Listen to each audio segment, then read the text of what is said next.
Happy New Year and welcome back to Book Break. After all of your New Year's parties, we have got the perfect video for you today. These are the books to read when you're hungover. So I've got all of my hangover essentials here. I've got my Barocca for recovery, my massive cheesy pizza, and a bunch of books that are just ideal to read on a hangover. So we've gone for nothing too gory, nothing with too much drinking in it, nothing that's going to make you feel squeamish.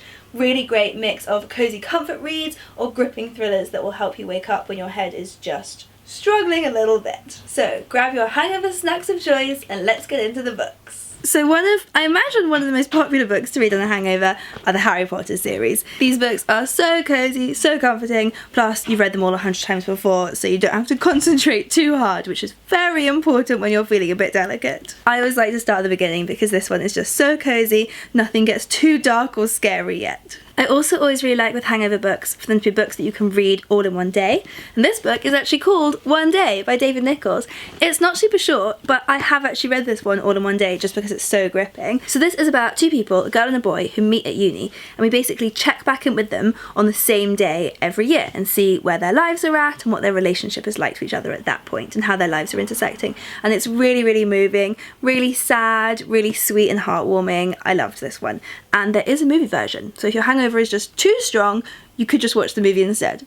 I'm going to get in a lot of trouble for saying that. But sometimes having something too cozy isn't great for a hangover because you'll just fall asleep. So if instead you want more of a gripping page turner, The Man Who Didn't Call by Rosie Walsh is a great one. So this is a really fun combination of genres because it's part love story and part mystery. Serious page turner will make it worth the effort of switching your brain on. So it starts as this love story, a woman meets a man, whirlwind romance, they fall in love super quickly, and then he goes away on a holiday promising that when he gets back, he will call and they will start the rest of their lives together. But then he just never calls. And all of her friends just say she's been ghosted, but she knows there is more of a mystery. There has to be more of a mystery to it than that. And it's got such a great twist that just blew my mind. This will definitely keep you awake through a hangover day. Or if lifting a book really is too much effort, you could just prop up a Kindle and lie very still.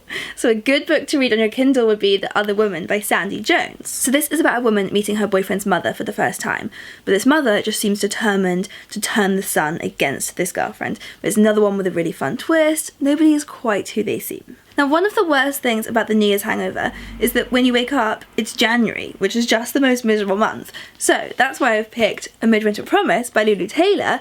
Lulu Taylor's books are just so fantastically wintry that they actually make it being January seem like a good thing. So A Midwinter Promise is a fab family drama with enough darkness to suit your terrible hungover mood, but also enough secrets and intrigue to perk you up. Now, A Simple Favour by Darcy Bell, this book is really good fun, as is the movie, so definitely check that out too. And we actually did a video where we compared the book and the movie, so I will link that below if you want to go check it out. So this is a thriller, but it's also really tongue-in-cheek and really funny. And the main character has a secret, which I promise is worse than any of the gossip you learned at your New Year's party last night. And finally, Kate Morton's books are perfect for all occasions really, and that includes hangovers. They are mysterious, but never too scary or violent for your poor hungover head. And The House at Riverton was her first book, so it's a good throwback one.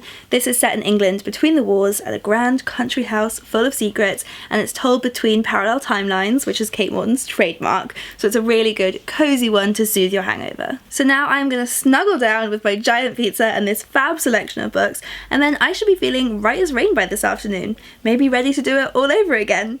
So do hit that subscribe button below for new videos every week. Coming up next week, we've got a really fun video talking all about our unpopular Jane Austen opinions, defending some of the least popular characters out there. So do subscribe so you don't miss out on that one.